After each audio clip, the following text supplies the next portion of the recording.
नमस्कार, आप देख रहे हैं एपेक्स मीडिया नेटवर्क और मैं हूं रोहित रंजन।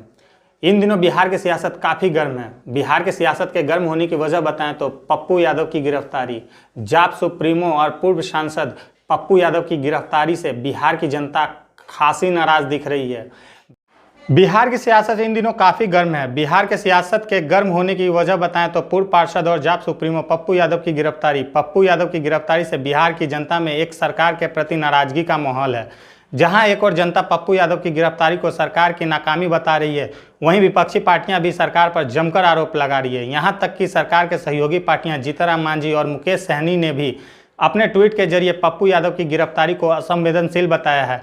वहीं बात करें तो पहली बार लाइव आकर पप्पू यादव के बेटे ने भी सरकार और बिहार की जनता से बहुत कुछ कहा है। क्या कहा है पप्पू यादव के बेटे ने, आप स्वयं देखिए इस वीडियो में। सिर्फ ट्विटर ही चीज़ नहीं रह गई है, सिर्फ नंबर 1 ट्रेंड होना ही नहीं रह गया है।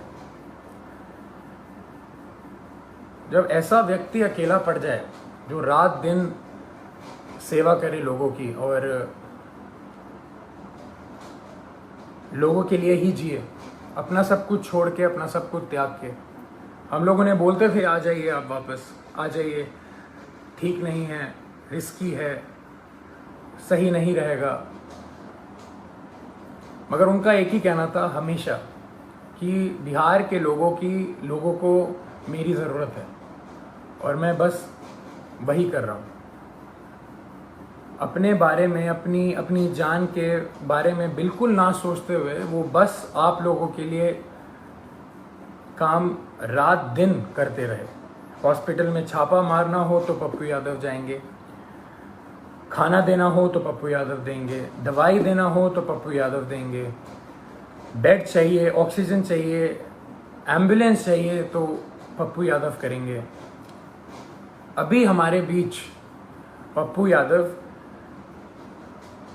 कौन बनेगा? कहां से लाएंगे हम दूसरा?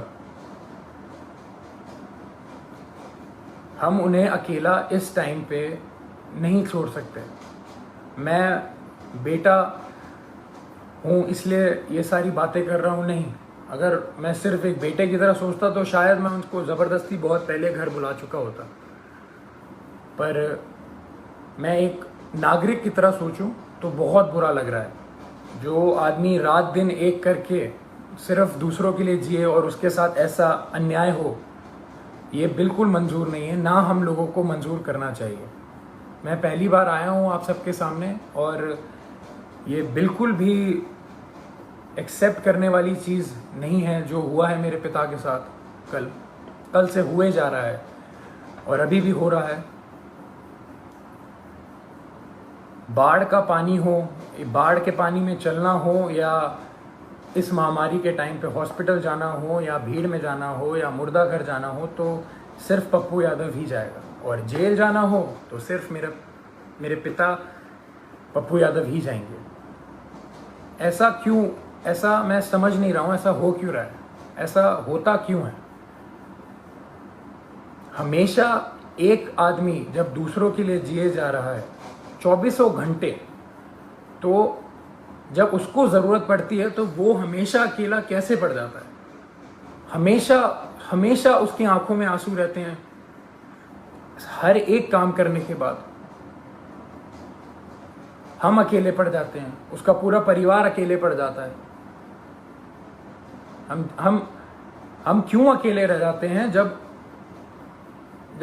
वो व्यक्ति रात दिन बस दूसरों के लिए जीता है? तो दूसरे क्यों नहीं खड़े हो सकते उसके लिए?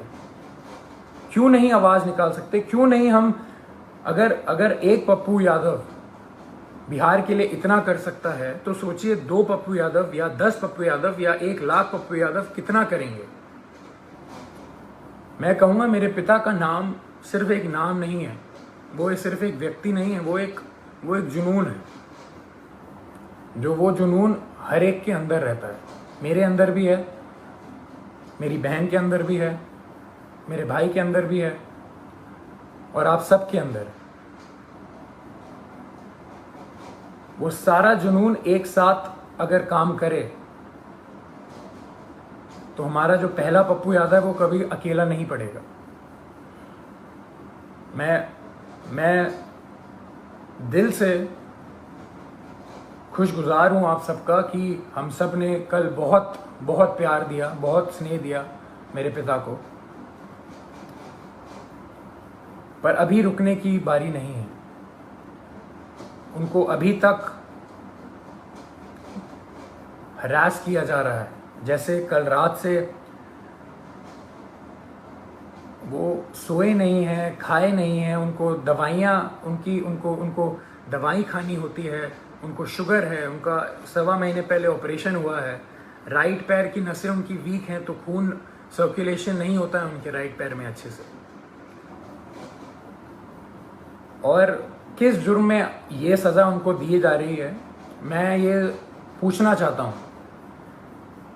और जिनकी वजह से हो रहा है वो बहुत अच्छे से जानते हैं कौन कौन है, और ये बिल्कुल ना समझें कि किसी को नहीं पता है कि किसकी वजह से हो रहा है ये और क्यों हो रहा है। यहाँ कोई बच्चा नहीं है और कोई डरा हुआ नहीं है।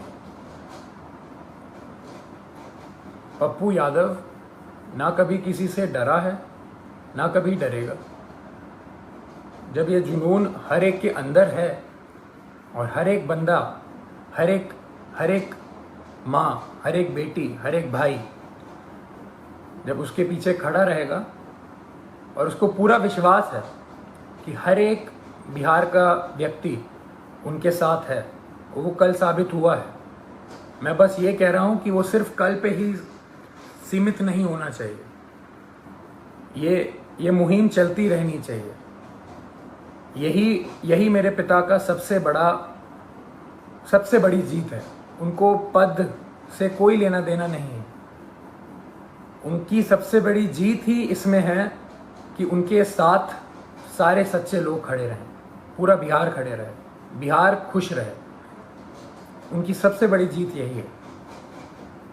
तो जब हम सब में ये जुनून है तो हम सब मिलके इस मुहिम को, इस भ्रष्टाचार के खिलाफ जो हमने मुहिम छेड़ी है, जो ये भ्रष्टाचार मेरे पिता के खिलाफ हो रहा है, जिस जुर्म में जो कोई नहीं बता सकता, जो कोई बता ही नहीं सकता कि जुर्म है क्या। मैं चाहूँगा हम सब एक साथ मिलके इस भ्रष्टाचार के खिलाफ जो मुहिम मेरे पिता ने छेड़ी है,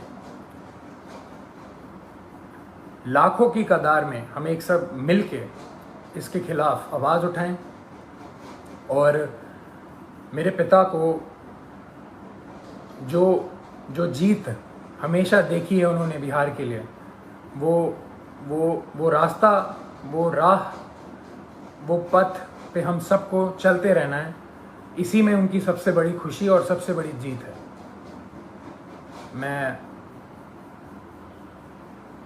मैं बहुत खुश नसीब महसूस करता हूँ कि मैं अभी यहाँ बैठ के आपके सामने ये सब बोल पा रहा हूँ।